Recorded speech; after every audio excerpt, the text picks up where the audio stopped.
The morning sun rose over the green hills of New Haven, painting the sky in shades of orange and pink. The colony sat in a wide valley, surrounded by forests and farmland that stretched as far as the eye could see.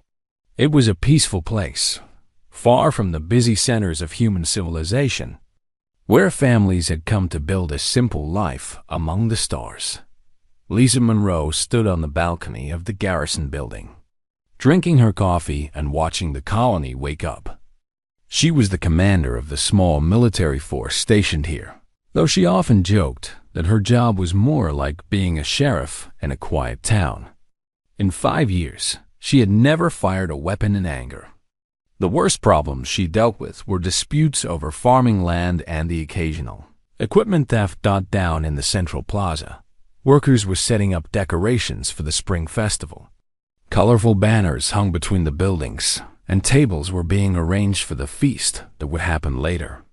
Children ran through the streets, laughing and playing, excited for the celebration. Kevin Grant, the civilian administrator, walked up beside Lisa. He was a thin man with gray hair and kind eyes. He had helped found this colony 20 years ago, and he loved it like a parent loves a child. "Beautiful day for a festival," he said. Lisa nodded. "The kids have been looking forward to this for weeks. Amy told me her students have been impossible to teach because they keep talking about the games and the food." Amy Collins was the head teacher at the colony school. She was young and full of energy, and the children adored her. Right now, she was leading a group of about 200 students toward the plaza for the opening ceremony of the festival. "Everyone line up nicely," Amy called out, smiling at her students. "Remember, we're going to sing the colony song first, and then we can start the games." 9-year-old Marcus Bennett tugged at his friend's sleeve. "I'm going to win the race this year. I've been practicing every day." His friend rolled her eyes. "You say that every year, Marcus." The children gathered in the plaza, their voices filling the air with happy chatter. Parents stood nearby, taking pictures and waving. It was a perfect moment, the kind that people remember for the rest of their lives.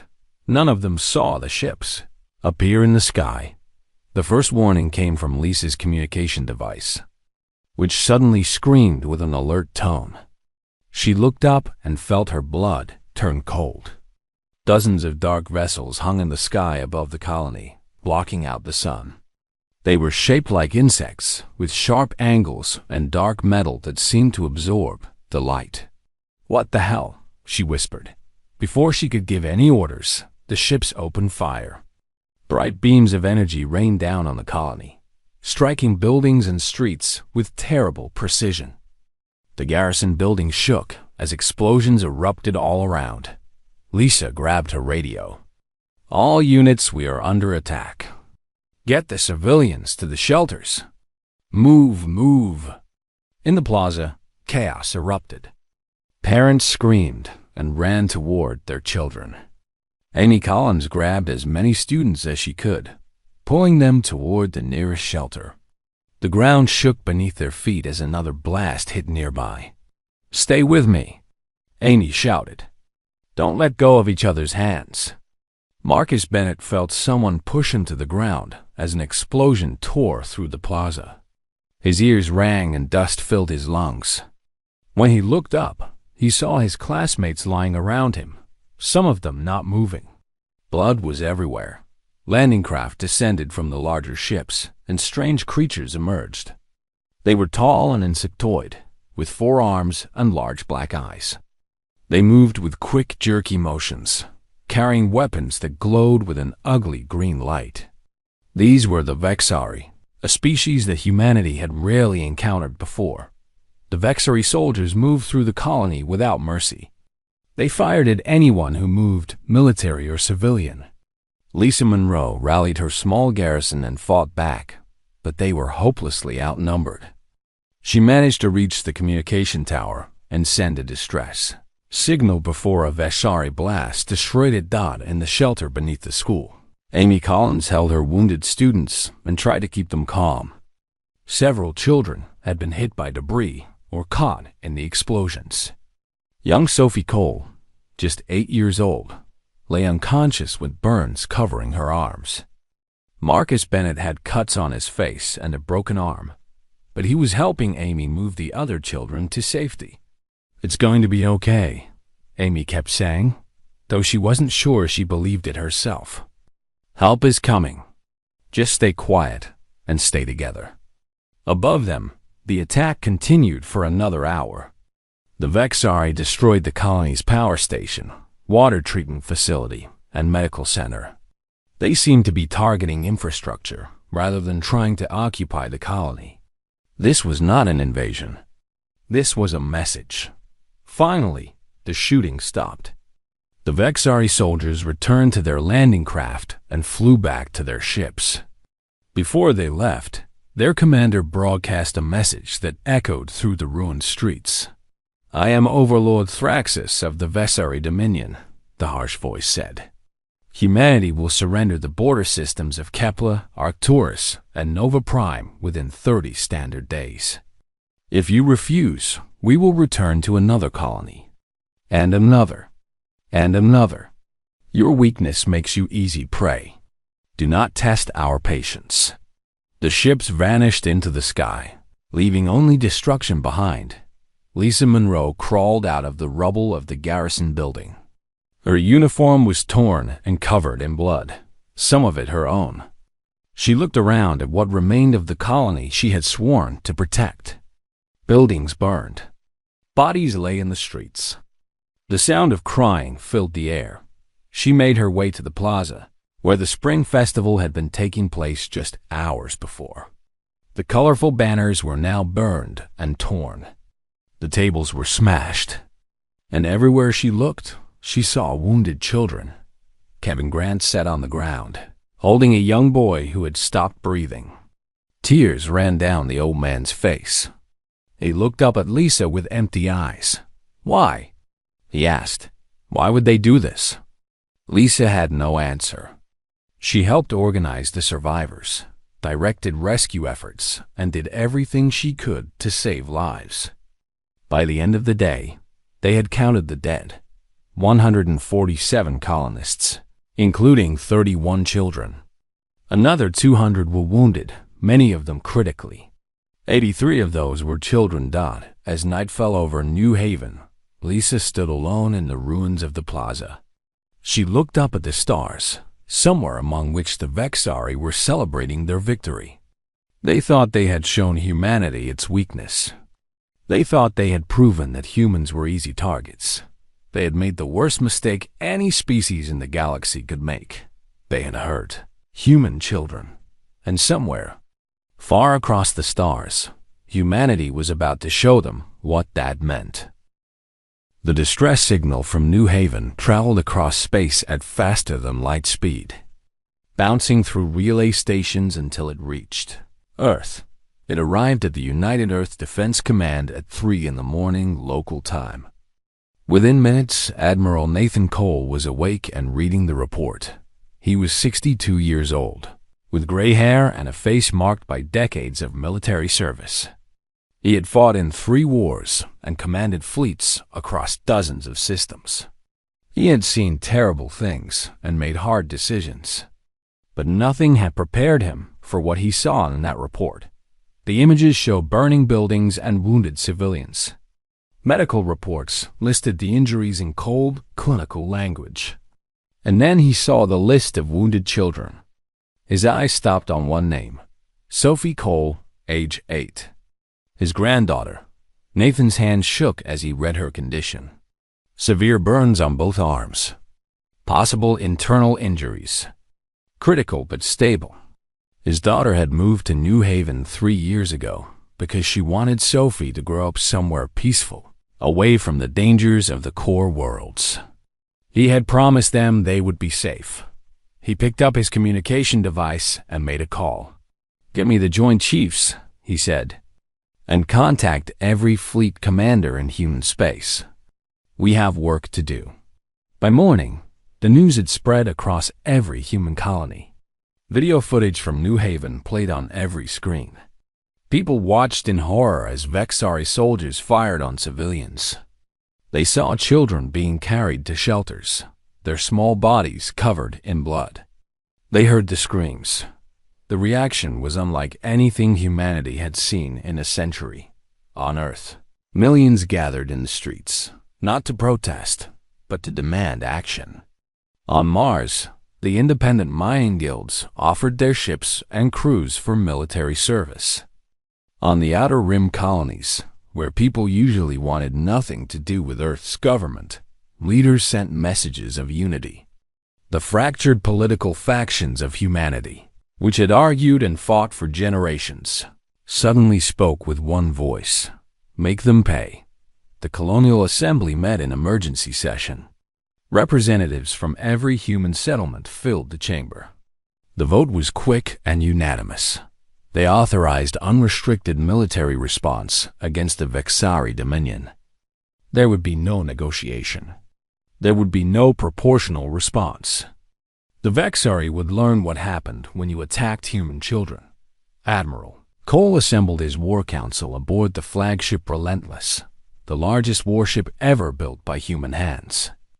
It was a massive vessel, bristling with weapons, carrying enough firepower to destroy a small moon. For years, it had served as a symbol of human strength, deterring enemies from testing humanity's resolve. Now it would serve its true purpose. The council gathered in the command room. Captain Diana Marsh sat at the admiral's right hand. She was 40 years old, with short black hair and sharp eyes that missed nothing. She was known throughout the fleet as a tactical genius, the kind of commander who could win battles that seemed impossible. She had once held off an enemy fleet 3 times her size with just 4 ships, using tricks and traps that military academies still studied. Commander Eric Tanner sat across from her. He led the Special Operations Division, the soldiers who went where regular forces could not. His teams had conducted missions behind enemy lines that remain classified to this day. He was a quiet man who rarely smiled, but when he spoke, people listened. Lieutenant Hannah Price was the youngest person in the room. At 30, she was the head of intelligence, responsible for knowing everything about humanity's enemies. She had spent the last 3 years gathering information about every spacefaring species in the galaxy, including the Vexari. "Tell us everything," Admiral Cole said. Hannah activated the display, showing a map of Vexari space. The Vexari Dominion controls 12 star systems. Their homeworld is called Thraxis Prime, located here. She pointed to a planet deep within enemy territory. They have approximately 200 warships, though most are older models with inferior technology. Their military is organized around broods, each led by an overlord. Weaknesses? Diana asked. Several. Their communication systems are centralized, meaning if we take out their command ships, individual vessels have trouble coordinating. Their shields are weak against sustained fire, and their culture is hierarchical. If we kill their leaders, the lower ranks tend to fall apart. Commander Tanner leaned forward. What about their civilians? Hannah paused. The Vexari don't think the way we do. They have hive-like social structures. Their children are raised in communal nurseries, and family bonds as we understand them don't exist. They attacked New Haven because they genuinely don't understand why targeting children would anger U.S. more than targeting adults. Admiral Cole's jaw tightened. They'll understand soon. Meanwhile, rescue ships had reached New Haven. Chief Medical Officer Daniel Brooks had been treating the wounded for 3 days straight, barely sleeping. He was a calm man by nature, the kind of doctor who could handle any crisis without losing his composure. But this mission had tested him. He sat in the makeshift hospital, recording a message to send back to Earth. Around him, children lay in beds, their small bodies wrapped in bandages. Some were awake, crying for their parents. Others were unconscious, fighting for their lives. The situation here is worse than the initial report suggested, Daniel said into the recorder. Many of the children have injuries that will require months of treatment. Some may never fully recover. But I want you to know something about these kids. They're strong. Stronger than any of us expected. He turned the camera to show young Marcus Bennett, who was helping distribute water to other patients despite his own injuries. This boy carried 3 of his classmates to safety during the attack. He's 9 years old, and he has a broken arm, but he refuses to rest. He keeps asking what he can do to help. Daniel's voice cracked slightly. These children deserve better than what happened to them. And whoever did this deserves everything that's coming to them. Back on the Relentless, Admiral Cole watched the message. He saw his granddaughter Sophie in one of the beds, her arms wrapped in medical gel, her face pale but peaceful. She was going to live. The doctor said she would make a full recovery. He looked around the council room at his officers. These were the people who would carry out humanity's response. They were professionals, trained to fight wars with precision and discipline.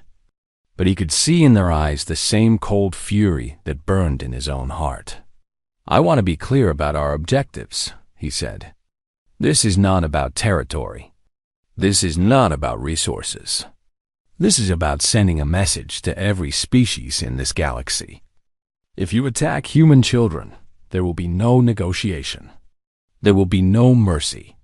There will be no survivors among those responsible. Diana nodded slowly. And what about their civilians? Their children? The Admiral was quiet for a long moment. We are not them. We don't make war on the innocent. But their military, their leadership, everyone who had a hand in this attack, they will answer for what they've done. And their civilization will never threaten anyone again. He stood and looked out the window at the stars. Begin mobilization. We go to war. The staging point known as Omega was a region of empty space between 2 star systems, far from any planets or stations. For years, it had been used for military exercises and fleet gatherings. But no one had ever seen anything like what assembled there now.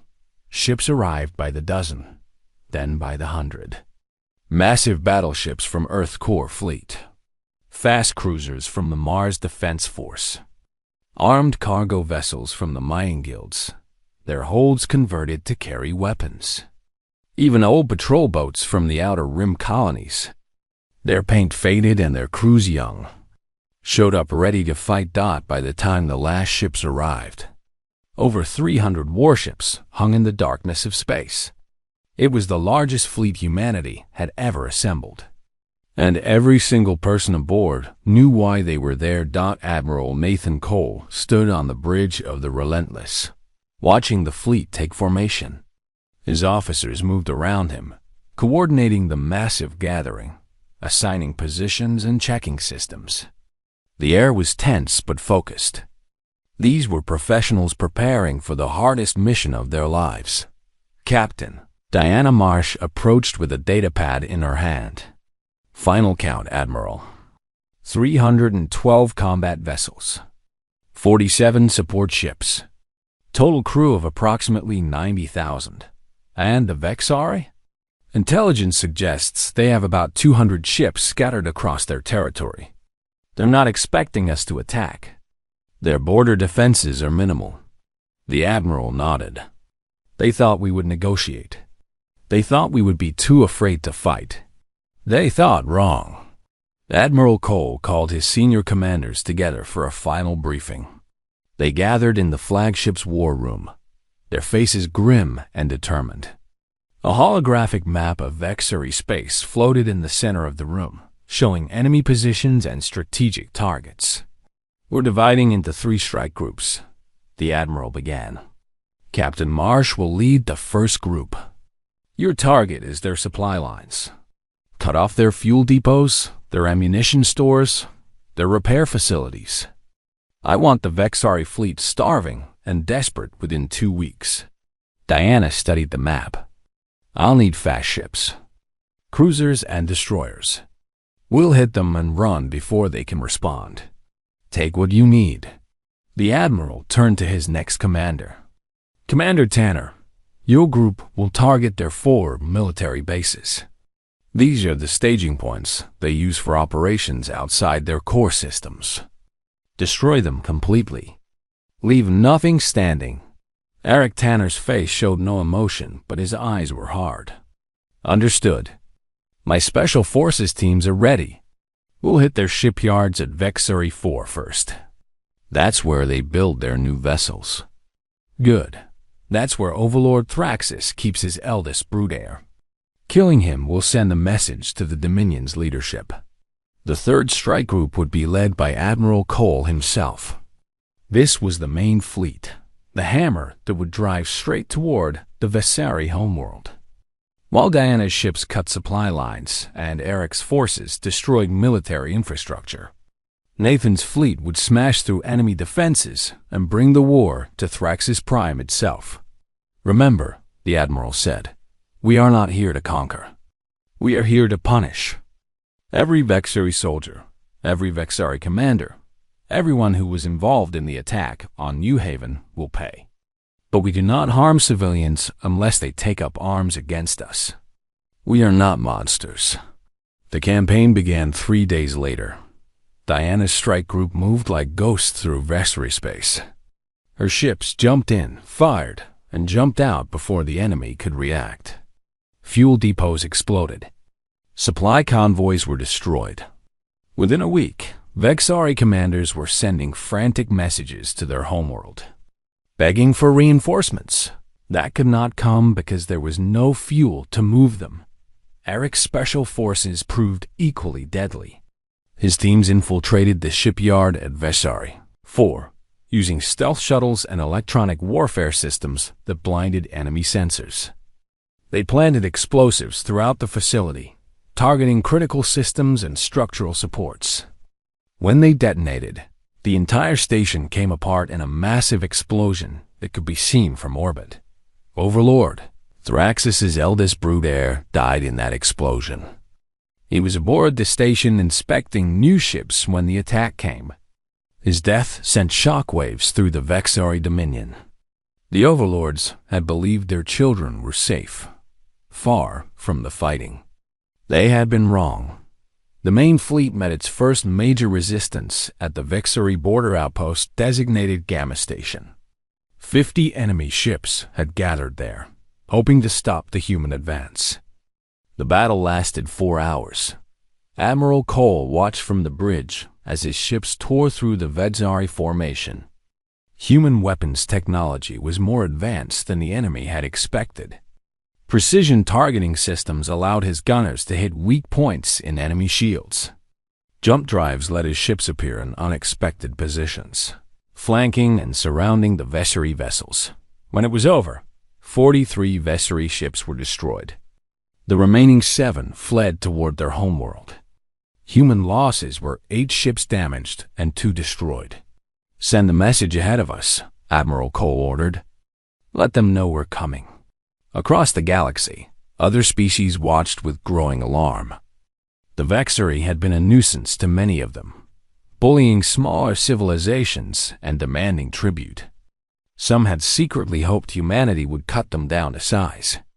But what they saw now went beyond anything they had expected. Ambassador Christine Vale of the Galactic Council attempted to intervene. She was a diplomatic veteran who had negotiated peace between warring species dozens of times. She contacted the Relentless directly, her face appearing on the Admiral's screen. "Admiral Cole, on behalf of the Galactic Council, I urge you to accept a ceasefire. The Vexari have expressed willingness to negotiate reparations for the New Haven attack. This war does not need to continue." The Admiral looked at her with cold eyes. "Ambassador, I respect your position, but there will be no negotiation. Admiral, please. The Council is concerned about the scale of your response. Many species are beginning to fear what humanity might do if—" "Good," Admiral Cole interrupted. "They should be afraid. They should look at what is happening to the Vexari and understand exactly what awaits anyone who harms our children." He leaned forward, his voice dropping to a low growl. "The Vexari came to a peaceful colony. They attacked civilians. They wounded children. 83 children, Ambassador. Some of them may never walk again. Some may never see again. One of them was my granddaughter." Christine Vale was silent. "You want to know what humanity is capable of?" The Admiral continued. Watch what happens next. And make sure every species in this galaxy sees it too. Because when we are done with the Vexari, there will be no doubt about the price of harming our young." He cut the communication. The fleet continued its advance, leaving burning wreckage and dead enemies in its wake. Every day brought new victories, new Vexari systems falling under human control. Every day, the Dominion grew weaker. Overlord Thraxus tried to rally his people. He broadcast speeches about Vexari strength and human weakness. He promised that the invaders would be defeated. But his words rang hollow as reports came in of destroyed fleets and burning outposts. The humans were coming, and nothing could stop them. The Vexari homeworld of Thraxus Prime appeared on the viewscreens of the human fleet like a dark jewel against the stars. It was a large planet, covered in sprawling cities and industrial centers that housed billions of Vexari. For thousands of years, it had been the heart of their civilization, the center of their power. Now, human warships surrounded it like wolves around wounded prey. Admiral Nathan Cole stood on the bridge of the Relentless, looking down at the planet below. His fleet had arrived 3 days ago, after smashing through the last Vexari defenses at the edge of the system. The enemy had thrown everything they had at the humans, every ship, every weapon, every soldier they could gather. It had not been enough. The final battle had been brutal. The Vexari fought with the desperation of creatures facing extinction. Their ships rammed human vessels when their weapons failed. Their crews fought to the last soldier. But in the end, 6 hours after the battle began, the Vexari fleet existed only as scattered debris floating in the void. Human losses had been significant. 47 ships destroyed, thousands of crew members dead. But the fleet remained strong, and its mission was not yet complete. Captain Diana Marsh stood beside the Admiral, her uniform stained with smoke and sweat from the battle. "Their orbital defenses are down. Ground-based weapons can't reach us at this altitude. The planet is defenseless." Admiral Cole nodded slowly. He had imagined this moment many times during the campaign. In his darker thoughts, he had pictured himself giving the order to burn the entire planet, to wipe the Vexari from existence the way they had tried to wipe out the children of New Haven. It would be easy. A few commands and billions would die. But that was not who he was. That was not who humanity was. "Open a channel," he said. "Broadcast to the entire planet." The communication officer worked the controls. "Channel open, Admiral. They can hear you." Admiral Cole took a deep breath. "People of Thraxus Prime, I am Admiral Nathan Cole of the United Earth Defense Fleet. 3 months ago, your forces attacked a peaceful human colony called New Haven. They killed 147 civilians, including 31 children. They wounded hundreds more, 83 of them children." He paused, letting the words sink in. "We did not come here to conquer you. We did not come here to enslave you. We came here to make you understand something that your leaders apparently did not know. When you attack human children, there is no force in this galaxy that will save you from our response." On the planet below, billions of Vexari listened. In their hive cities and breeding chambers, in their factories and farms, they heard the voice of the human commander. Many had never seen a human before. They had been told that humans were weak, easy prey. Now human ships filled their sky, and there was nothing they could do about it. The Admiral continued. "I am going to show you something. I am going to make sure every single one of you understands what your leaders did." He nodded to Lieutenant Hannah Price, who activated a transmission. Across every screen on Traxxas Prime, images appeared.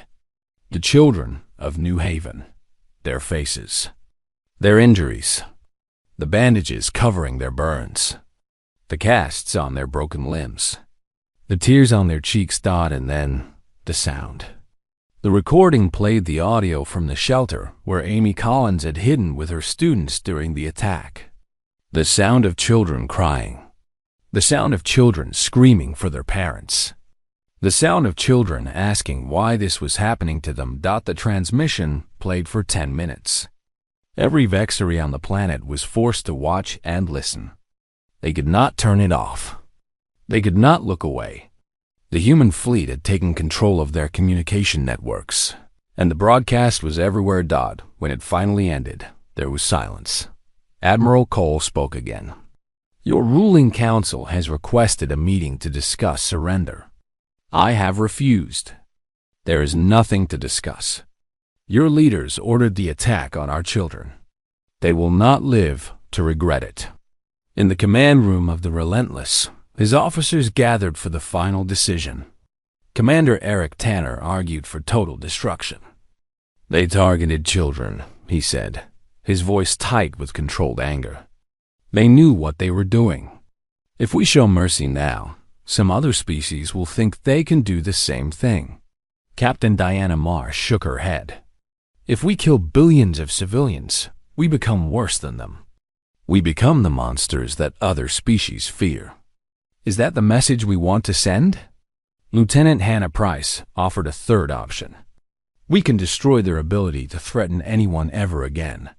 We target their military installations, their government centers, their shipyards and weapons factories. We take their technology back 1,000 years.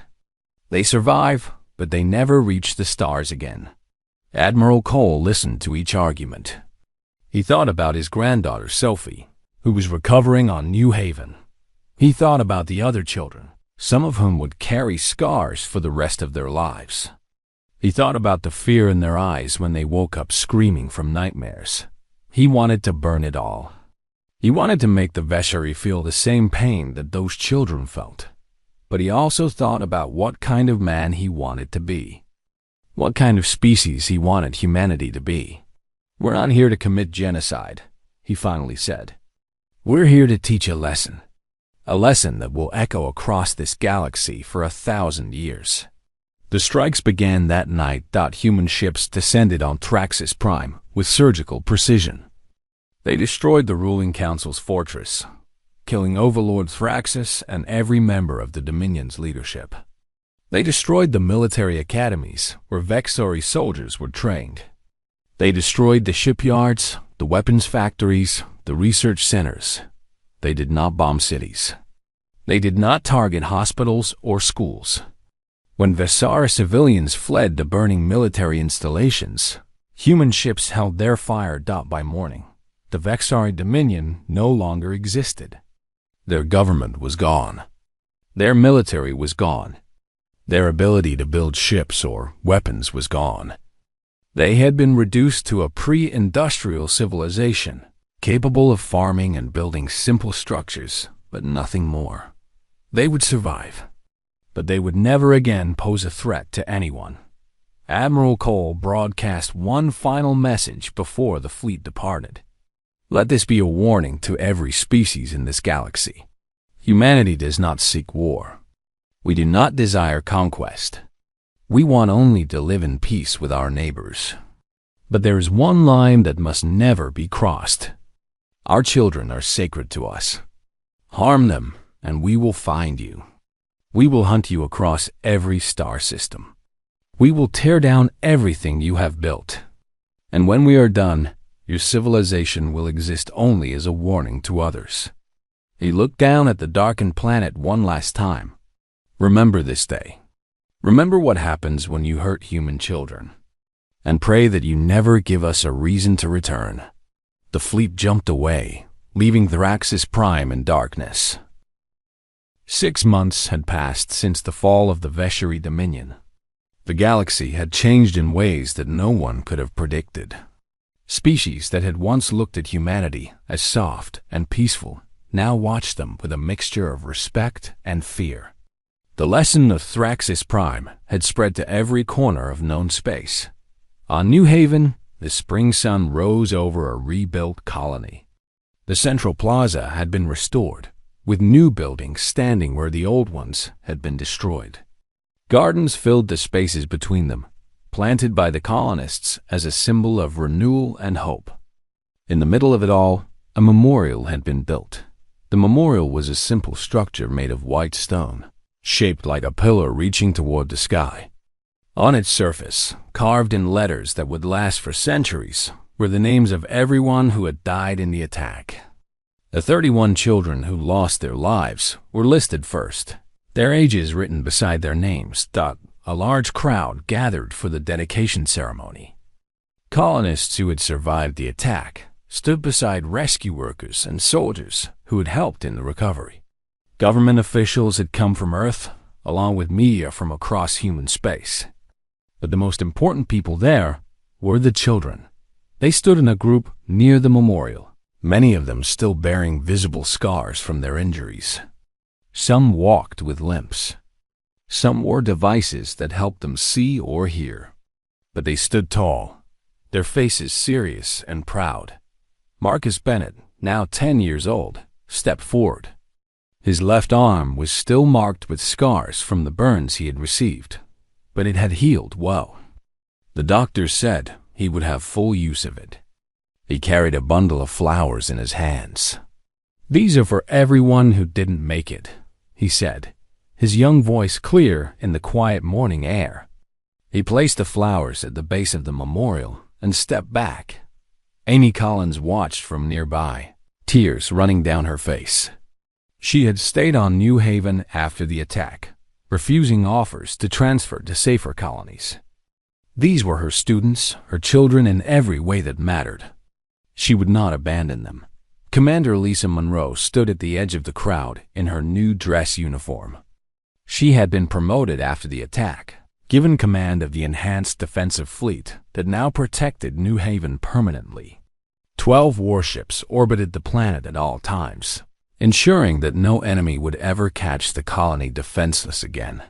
Kevin Grant, the civilian administrator, gave a short speech about loss and recovery.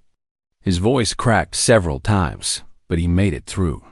He talked about the colonists who had died, about the children who had been hurt, and about the incredible strength the community had shown in the months since. "We will never forget what happened here," he said, "but we will not let it define us. We are not victims. We are survivors, and we will build something beautiful from the ashes of tragedy." The ceremony ended with a moment of silence. Then, slowly, the crowd began to disperse. Children returned to their families. Workers headed to their jobs. Life continued, as it always does. On Earth, Admiral Nathan Cole stood in a grand hall, receiving the Medal of Earth, the highest honor that could be given to a military officer. The ceremony was broadcast across human space, watched by billions. Political leaders praised his courage and leadership. Veterans saluted as he walked past, but the moment that mattered most came after the ceremony, when a small shuttle landed at his home outside the city. The door opened, and his daughter stepped out, holding the hand of a young girl. Sophie Cole ran across the lawn and jumped into her grandfather's arms. "Grandpa!" she shouted, hugging him tightly. Nathan held her close, feeling tears stream down his weathered face. Her arms had healed completely, the medical technology of the 26th century leaving no trace of the terrible burns she had suffered. She was healthy and happy and alive. "I missed you," he whispered. "I missed you too." She pulled back and looked at him with serious eyes that seemed too old for her 8 years. "Mommy told me what you did. She said you went far away to make sure the bad things never hurt anyone again." Nathan nodded. "That's right. Did you get them? The ones who hurt us?" He thought about Thraxis Prime, the burning military installations, the darkened cities, the broken civilization that would never recover. Yes, sweetheart. They won't hurt anyone ever again. Sophie hugged him again.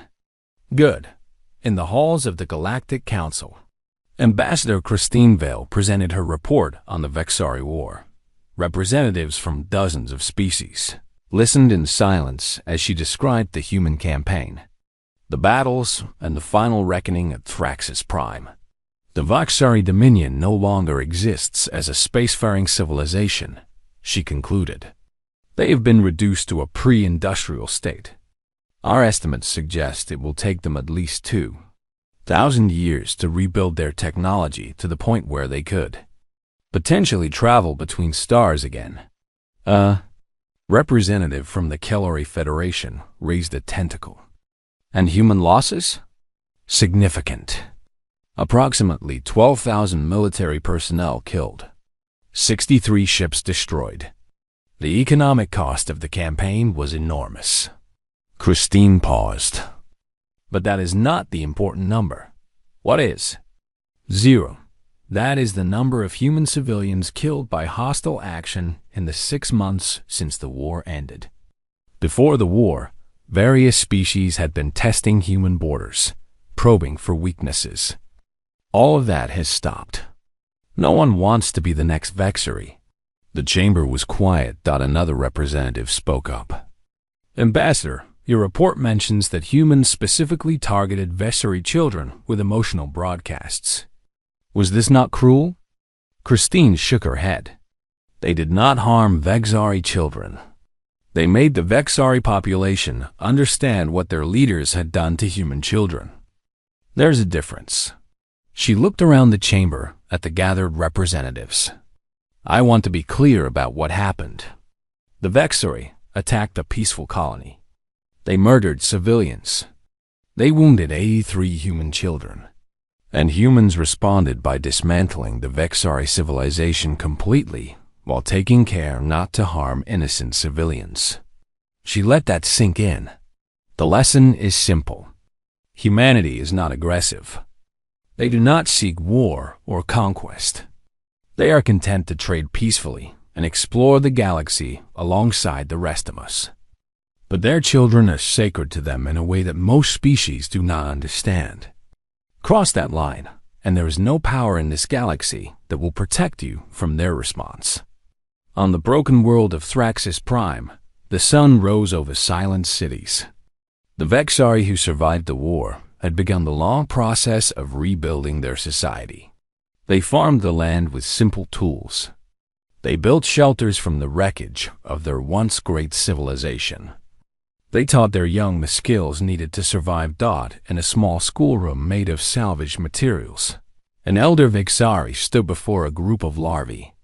They were the next generation, born after the war, who would never see the stars that their ancestors had traveled. The elder pointed to a crude drawing on the wall. It showed dark shapes in the sky, ships that had brought death and destruction. Remember this image, the elder said in the clicking language of their species. Remember what our leaders did, and remember what happened because of it. The larvae listened with their large, dark eyes. They attacked the young of the humans, the elder continued. They thought it would make the humans afraid. They were wrong. The humans came with fire and fury, and they took everything from us. Our ships, our weapons, our future among the stars. The elder's voice grew heavy with sorrow and warning. Never harm their children. Never threaten their families. Never make them believe their young are in danger. Because if you do, they will come for you. They will find you no matter where you hide. And they will make sure you can never hurt anyone again. The larvae chittered nervously. This is the truth that our people learned too late. Let it be the first lesson you teach your own children, and the lesson they teach theirs. For 1,000 generations, let it be remembered. The elder turned back to the drawing of the ships in the sky. The humans are not cruel. They are not evil. They simply love their children more fiercely than we could ever understand. and that love makes them the most dangerous species in the galaxy. Outside the schoolroom, the wind blew through the ruins of what had once been a mighty civilization. Somewhere among the stars, human children played in safety, protected by the knowledge that anyone who threatened them would face the same fate. The galaxy had learned its lesson. Some lines should never be crossed.